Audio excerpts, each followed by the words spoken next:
Good morning.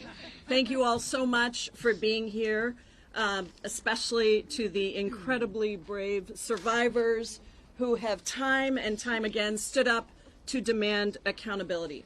I want to thank each and every one of you for your courage, for your tenacity, and for your determination to get us the truth. I also want to thank Lauren and everyone at World Without Exploitation who are working so tirelessly to create change and end human trafficking and sexual exploitation.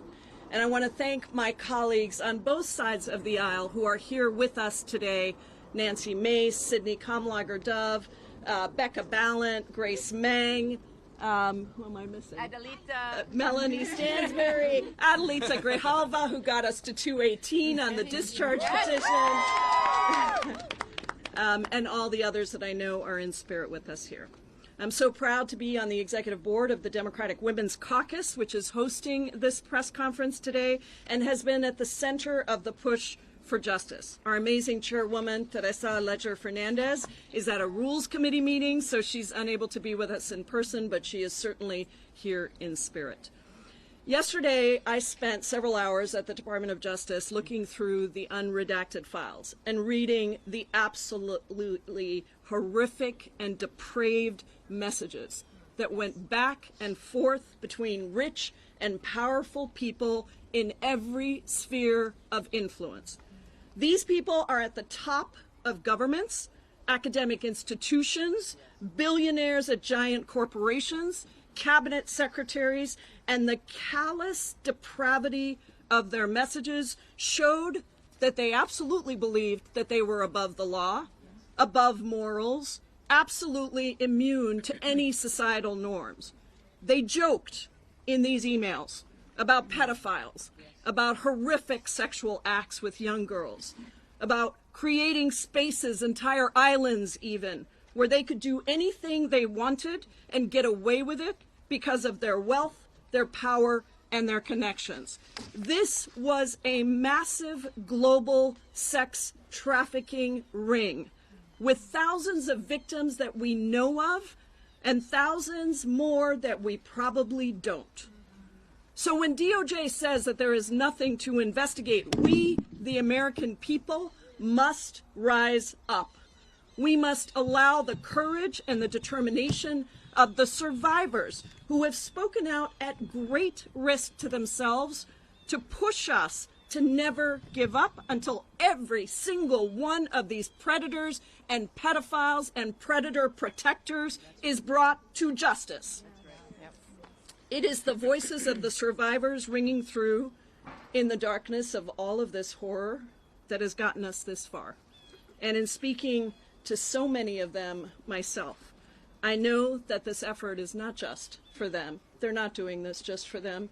They're doing it for their girls, for their children, for other people who have been affected, to all the survivors of sexual assault everywhere across the world who are watching to see if we can get accountability right here in the United States of America. Many rich and powerful people thought over the decades that they got away with this. They definitely did. You can see it in the emails. But as Lauren said to me the other day, the earth is shaking because every single one of them now is becoming known. And around the world, princes, ambassadors, even prime ministers are being brought down for their participation in this global sex trafficking ring. And here in America, that needs to happen too. And until it does, we are here to say, we will not stop. To every survivor who has fought so hard, who has shared painful details, who has been re-traumatized by the continued disrespect, dismissal, and exposure of their own personal details, we won't stop until you have justice and accountability. I'm going straight from here to the Judiciary Committee as our Representative Kamlager-Dove, Representative Ballant, where we will have Attorney General Bondi before us. I intend to get real answers on why the DOJ is not pursuing further action and to get survivors the attention and the answers that they deserve.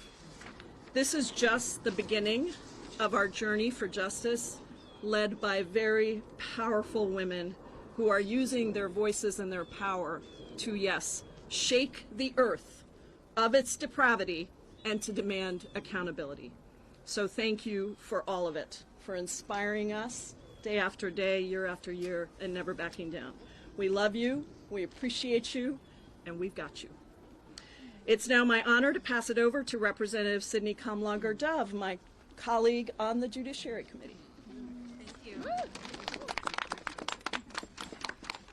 Thank you, Congresswoman Jayapal. I also want to recognize Congressman James Walkinshaw and Congressman Jamie Raskin, who have also joined us for this press conference.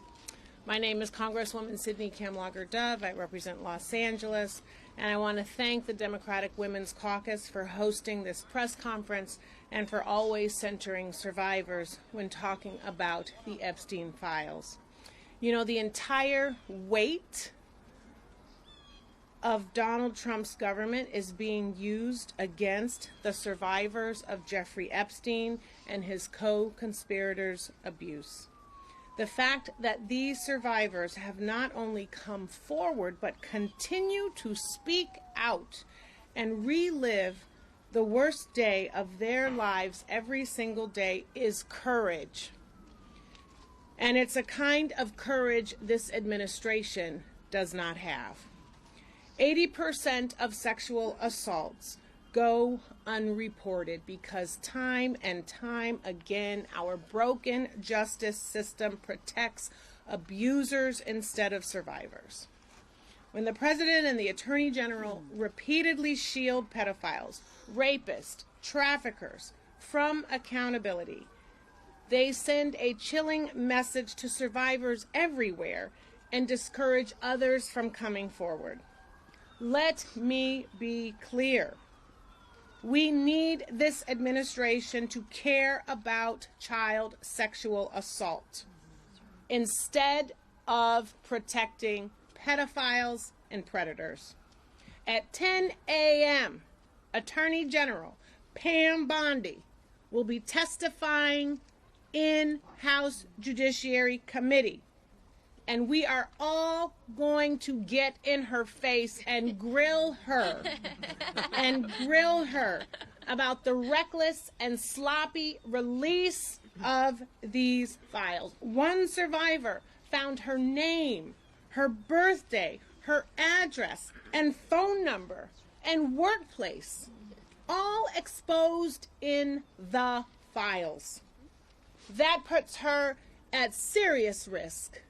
And it is a chilling effect for every other survivor. Now it is my honor and privilege to turn it over to a brave and courageous woman, Teresa Helm.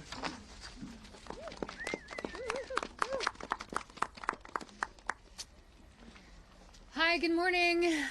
Here we are again. And for what it's worth, we're not going anywhere. And while it might seem that we're in the middle of the road of this, actually in many ways this is just beginning.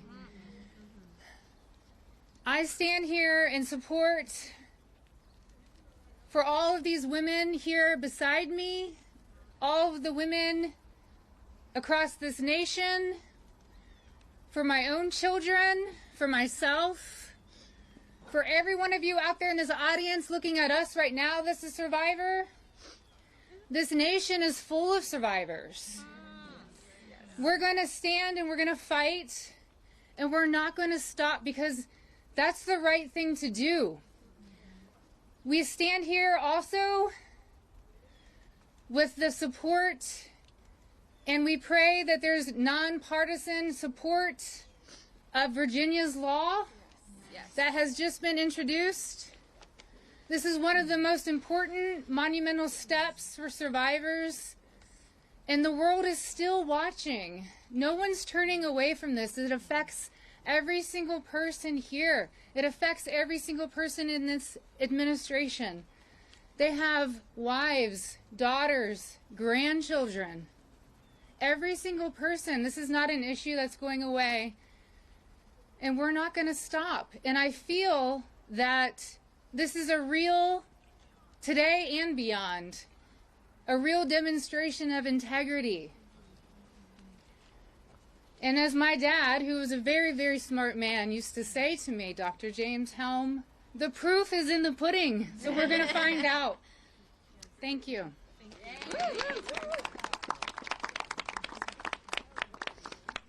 First, I want to recognize Representative Nancy Mays standing with us today because, as we have always said, this is a nonpartisan issue.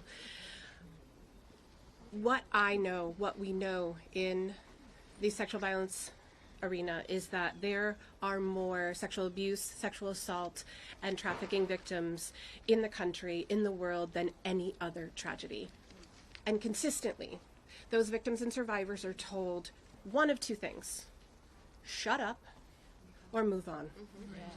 And as I understand it, when we spent time in Republican Judiciary Committee members' offices, they were very compassionate, passionate, caring about this issue. They support us, they want transparency, they want justice. And what we've heard is that they've been told to shut up today and not do the hard thing of asking questions about the egregious job done by the Department of Justice in the drop of files. And we've heard that the American people have been told to move on. So I'd like to present three options to Republican House Judiciary Committee members. They can either do the bravest thing they have ever done in their career, and they can ask the hard questions. They can do a second thing, which is a really hard thing to do: to refuse to be complicit and resign. Just say, I am making a statement and I'm going to resign from being part of this administration. And they can do a third thing. They can yield 1 minute of their time to Thomas Massie, who happens to be a real bulldog in this issue, and let him speak for them. That way they are able to hold their position of leadership, but make a stand showing their constituents, who are all victims and survivors too, that they believe in us. So today my question is, those on the Judiciary Committee, the Republicans, are you going to have courage or are you going to be complicit? Thank you. Good morning. My name is Laura Bloom McGee. I am a survivor who stands before you to not ask you for pity, but demanding justice. Speaking my truth was born of courage. I stand here for every little boy and girl that is afraid to speak up after the unthinkable. That courage should never cost us our safety, our privacy, or our right to heal. Our current system does the opposite. The people who have harmed us, they are hidden, while survivors have been exposed. Abusers' names and contact information is redacted, while our faces and stories are left on full display. This is not protection. This is betrayal. It hands power back to the abuser and further strips survivors of our dignity. Even worse, leads that could uncover broader wrongdoing are being ignored. Documents that point to co-conspirators are still unexamined. Truth, integrity, and the pursuit of justice should be non-negotiable, and we will no longer negotiate with people or institutions that fail us. Thank you. Hi everyone, I'm Danny Bensky, and I am an Epstein Maxwell survivor from 2004 to 2005. The last time I was in DC, I asked everyone to close their eyes and think of a teenager that was close to you. I asked you to make it personal. Thinking of your child, your sibling, your mother, or you even at an early age. I asked you to visualize that teenager at the door of Jeffrey Epstein's mansion, and I asked you if you would let them enter. Well, now I want you to visualize something else. I want you to think of that same 14 to 18-year-old. I want you to imagine that they've since grown up, and one day you find their name and all of their identifying information in the Epstein files, alongside intimate, horrific details about their lives, sexual abuse, and trafficking. You look further, and maybe you even find a nude picture. You try to understand who could be responsible for these crimes, or try to find who's responsible for the crimes themselves, only to find that the perpetrators' names have all been redacted. As you read on and take in all the heinous acts, you begin to see how the system repeatedly failed. Realizing that it was hard enough to endure the abuse, you begin to understand the endless re-traumatization. This time, it isn't a monster pedophile who is doing the exploiting, but our very own government. I dare to say that everyone knows a survivor of assault or abuse. My ask is that you keep this personal. We are not here as political figures. We are only human. Our only agenda is accountability. We owe it to our former selves. We owe it to the next generation. And we also owe it to those of the past. We need to believe women who bravely stepped forward like Maria Farmer did in 1996. We need to pass Virginia's law to eliminate the statute of limitations. We need survivors to be taken seriously. There should never be a time limit on justice. And the DOJ needs to do its job. Give us the rest of the files and start the investigations. Start the investigations on the things that are in the files right now. During my time with Jeffrey, I was always amazed that he could make you feel so special, like you were the only one in the room, and then treat you like an absolute piece of trash and throw you away. We will not be silenced and thrown away this time. Thank you.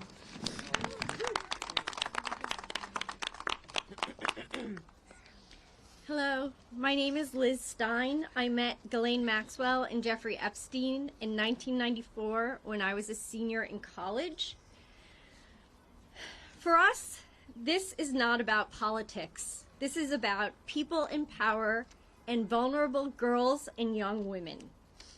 A partial release of these files by the DOJ, riddled with improper redactions that expose the vulnerable and shield the powerful from accountability, is not justice. It is injustice. As victims of this crime and citizens of this country, we will not stand for it, and neither should you. This is no longer about us. This is about survivors of sexual abuse everywhere. They are watching us. And if you think that this does not affect you, 1 in 4 women in our country have been touched by this issue. It affects all of us. We are being watched not only as survivors, but as advocates for those who cannot use their own voice to speak up. We as a nation have an opportunity to send a strong message that we will not protect people who victimize children, that we will stand up for what is right despite what our politics are, that we will cross the aisle, and that we will stand behind survivors for justice. We keep hearing our press secretary and our Department of Justice and other government officials saying they're moving on from this. I wish that we could. I met Epstein and Maxwell when I was 21 years old. I'm nearly 53 now. We cannot move on as survivors of this crime and as citizens of this nation without changing this narrative. So I ask you all to stand behind us and demand accountability for our government, because we certainly are going to.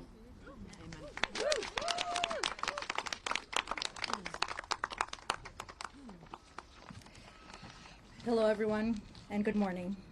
We are here today asking for basic safety, dignity, respect for survivors and Americans.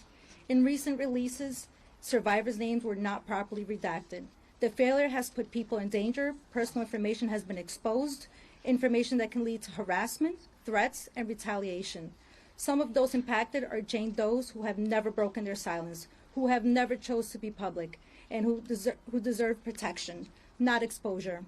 We are still asking a question the public deserves answered. How is the Department of Justice able to carefully redact the names of powerful men, yet fail to protect survivors? We stand here today, united and strong, and we are asking for something simple. treat us like human beings. We have families, we have lives, we did not cause these crimes, and we should not be the ones paying for the price again. And if more documents are released, we are demanding that the DOJ take the time to do this the right way, fully and respectfully redact survivors' identities and any identity details connected to them. We also need to address the allegations contained in these materials.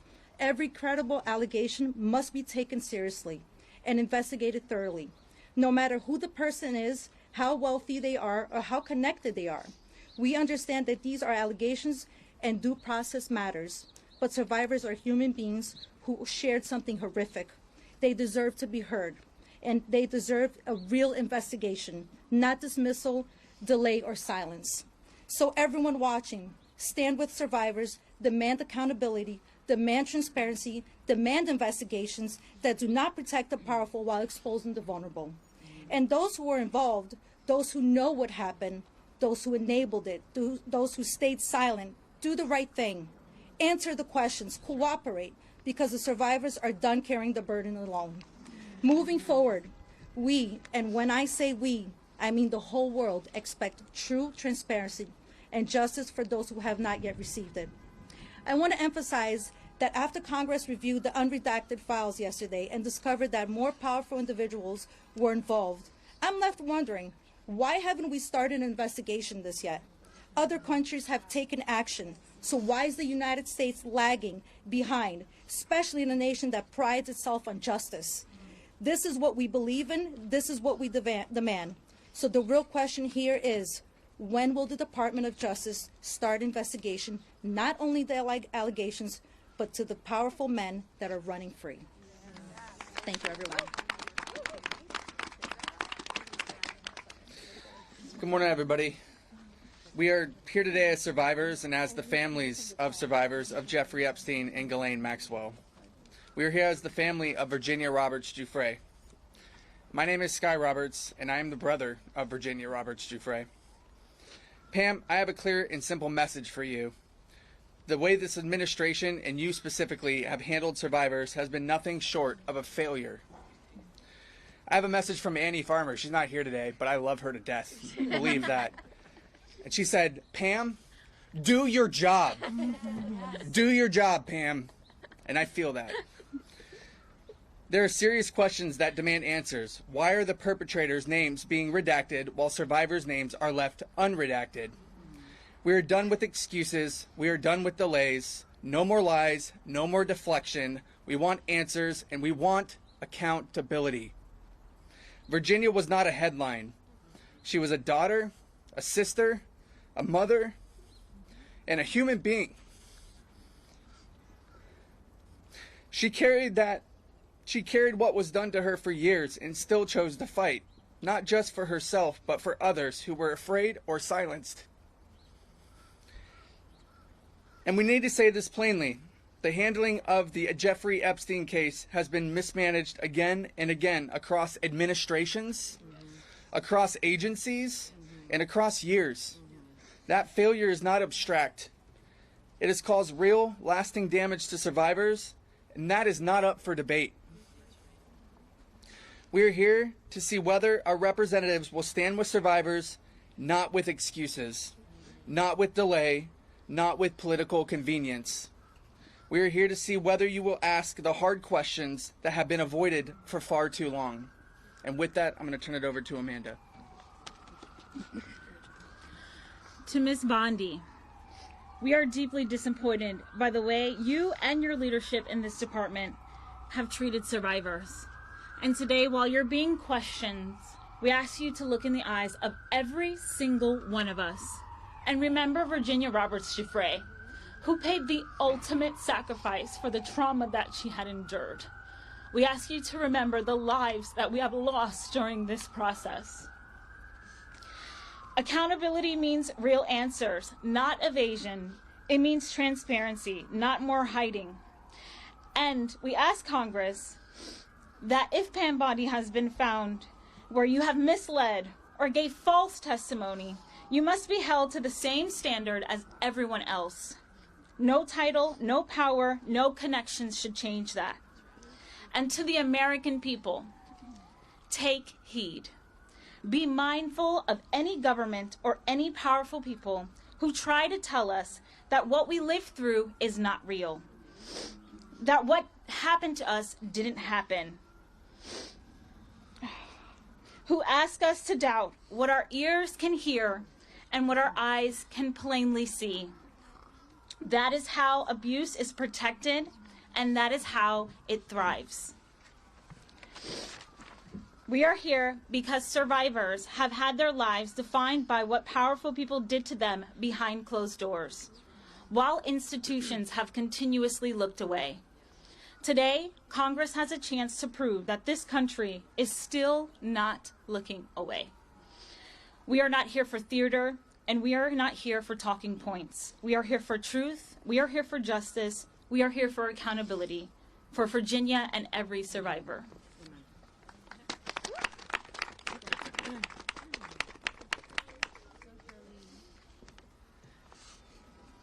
Hi, my name is Charlene Rochard, and last year I stood here as a survivor demanding the release of the Epstein files. Today, I stand here again as a citizen demanding accountability now that Congress is questioning Pam Bondi of the Department of Justice about the handling of the Epstein Files Transparency Act. Let me be clear. Survivors are furious. We watched the Justice Department botch redactions so badly that victims' images were exposed while predators' identities were kept hidden and protected. That does not feel like an accident or a clerical error. It feels like betrayal. The people who were supposed to protect us instead shielded abusers and re-traumatized survivors. And we're expected to accept that as standard procedure? We do not. Pam Bondi claimed she was defending the independence and integrity of the Justice Department. But survivors have every right to ask, where was all that integrity when survivors were exposed? Where was that independence when victims were silenced? Where was all that commitment to justice when the truth was buried to protect reputations?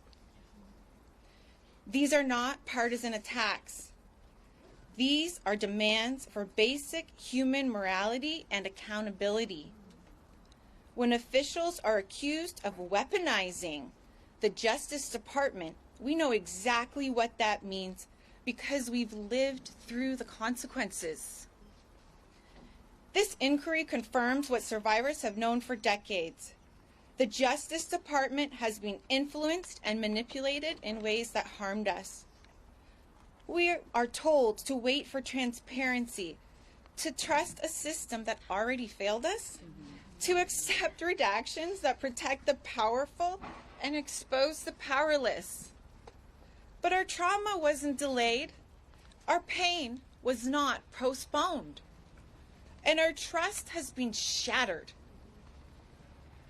So I will say what many survivors feel. Pam Bondi and the Justice Department failed us repeatedly across administrations, across political lines, across decades, and the people who had the authority to intervene chose silence, secrecy, and self-preservation and called it justice. I'm here to make sure no one in the Justice Department, no matter their title, rewrites history or escapes accountability. And so today, I'm asking survivors, allies, lawmakers, and citizens to refuse silence, demand oversight, demand transparency, demand a Justice Department that protects the vulnerable instead of the powerful. Stand with us, speak with us, and do not look away. Accountability will not come unless we insist on it together. Thank you. Thank you so much. Please welcome Representative Nancy Mace. Hold on one second. I just want to let members of the media know that because the judiciary hearing is starting soon, some of the survivors are going to go take their seat right now. But we are going to continue this press conference because we have a few more important statements to make. And Representative We're going to go to Representative Nancy Mace. All right, thank you. Good morning. For thousands of years, women have been considered second-class citizens. Back to the book of Genesis, chapter 24, when Dinah was raped by a prince, they tried to negotiate a deal to sweep it under the rug until her brothers took up swords. And today, the Epstein survivors who are here, advocating on their behalf, want America and the world to know they are no longer second-class citizens. And women in this country should never be treated like second-class citizens. And their stories are truth. Their stories are real. They're vulnerable. It is traumatic, and it is lifelong trauma for each and every one of them. I have lost all faith in the justice system today, but I have not lost faith in the stories of the survivors of Jeffrey Epstein and Ghislaine Maxwell. And I want the survivors to know that the world is watching. And we must show them what we're made of. We're made of the courage of the Epstein survivors. We're made of the bravery of the Epstein survivors. We're made of the truth of the Epstein survivors. And we're here today to demand justice for the Epstein survivors. Because their stories are our stories. There are judges all across the country, all across the United States of America, who are revealing the names and the identities and the residence, the addresses, the contact information of rape victims everywhere. Rape victims who come forward and name names are sued by their rapists. This is happening not just to them, but to women everywhere. In my case, I went to the law enforcement over 2 years ago. Evidence on a silver platter. Today, not a single person arrested, not a single person in jail. And so the days of the cover-up are over, and I am begging the media, don't make this partisan. This is about the victims. And this will go down, the Epstein saga and Maxwell, this will go down as one of the greatest cover-ups in American history. And I'm going to stand with the Epstein survivors until my last breath to ensure that the rich and powerful do not get away with this. Because America's system is a two-tiered system of justice. There's one for the rich and powerful, and there's one for the rest of us. And those days are over, and I want the rich and powerful, the princes, the princesses, the prime ministers, the former presidents to know your days are numbered. Thank you, and God bless each and every one of you.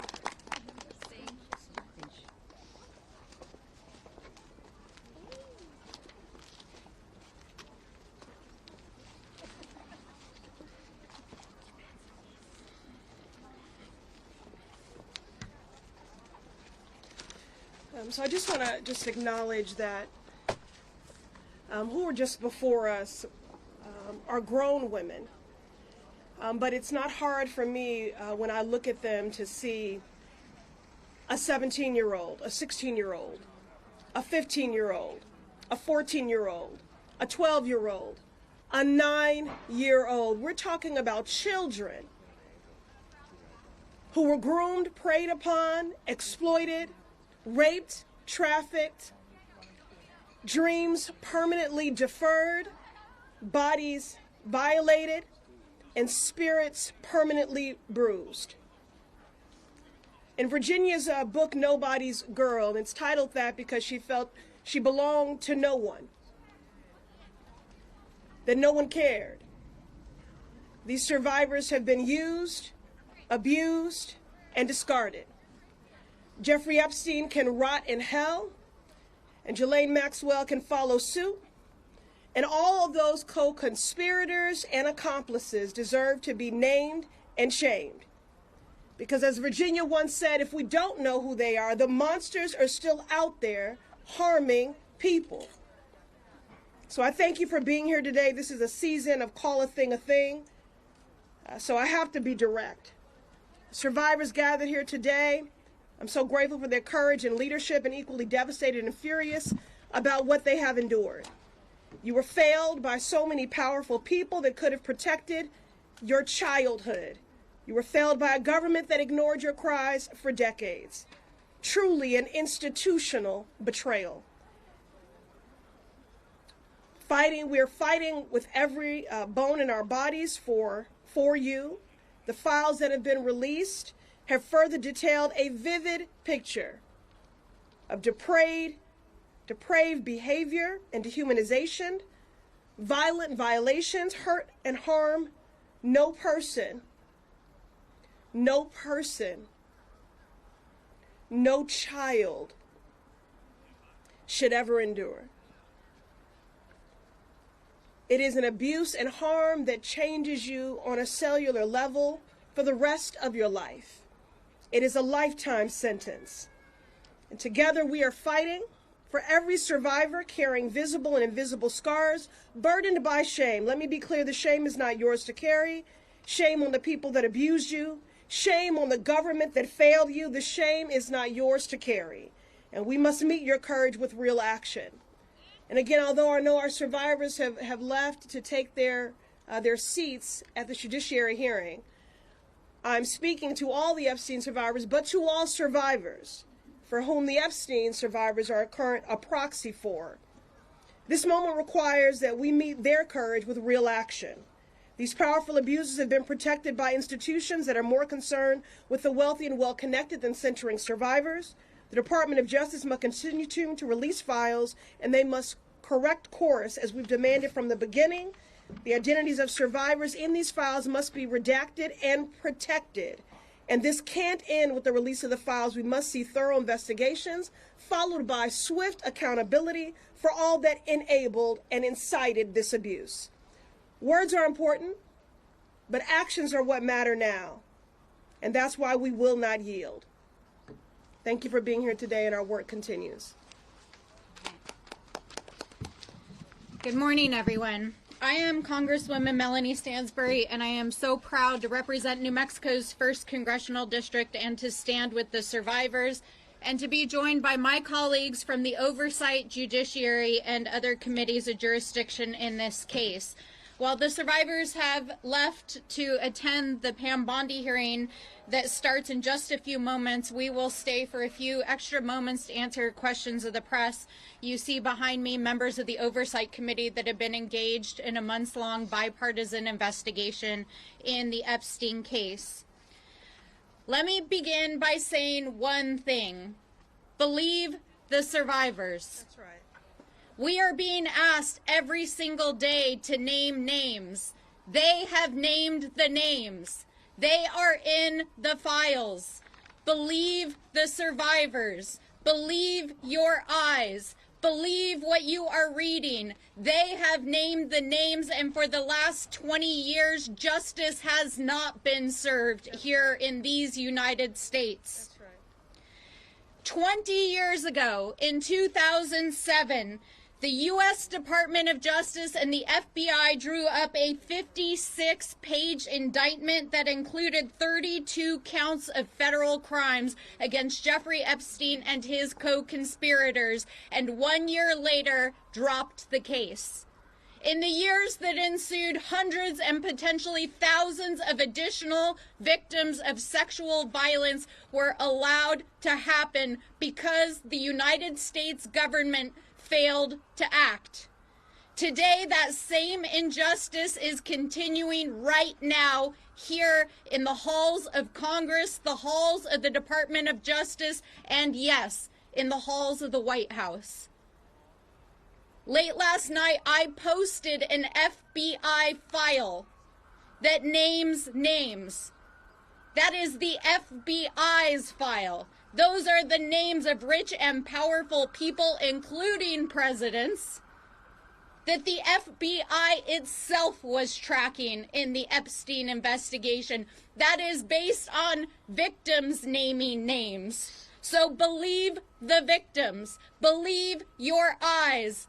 The names have been named. They are in the public domain. They are in the files. And we will tell you unequivocally, we will keep naming names.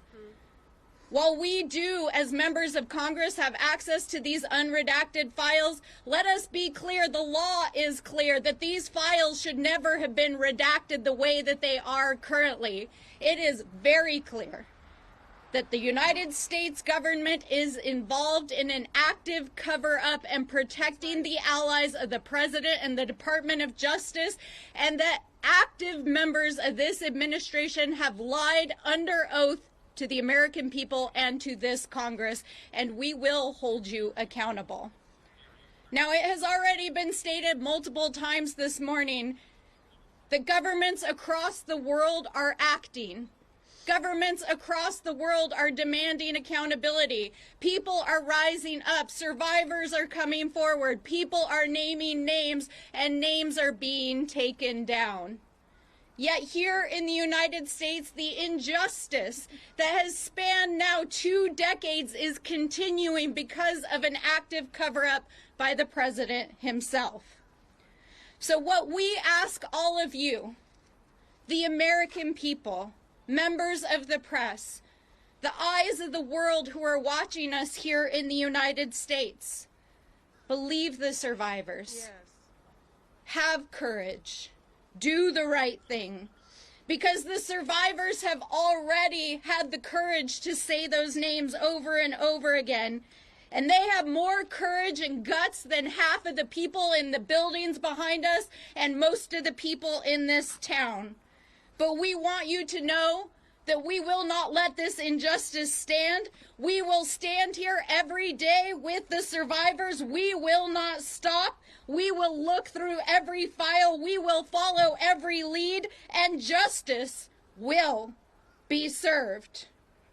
And to every survivor out there, here in the United States and across the world, the millions of survivors, girls, women, boys, people who are watching, we know the eyes of the world are on us. We stand with you. We are fighting for you. You are not alone. And whether you have come forward or not, we want you to know that we are fighting for you. We see you, and we will fight for justice.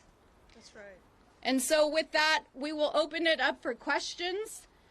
And some of us are going to head over to the Judiciary Committee, where Pam Bondi has to answer some very serious questions. Do we have any questions from the press? Yes. Several members of the British political class have lost their positions, as you've mentioned, as a result of being associated with the Epstein files. Do you think that people in the Trump administration, like Secretary Lutnick, should lose their job as a result of misrepresenting their relationship with Epstein? Absolutely. It is very clear that Howard Lutnick lied to the American people about the nature of his relationship, and that he repetitively lied, including potentially perjuring himself yesterday right behind me in the United States Senate. We have the files. We know the nature of the relationship. We know that there are multiple witnesses who shared information with the FBI about Howard Lutnick's relationship with Jeffrey Epstein. It's time for him to stand down. What message does it send about our country to our kids when people in Europe are being held accountable, but people in the United States are not being held accountable for the same exact situation? So we have to hold people in this administration accountable, no matter how powerful they are.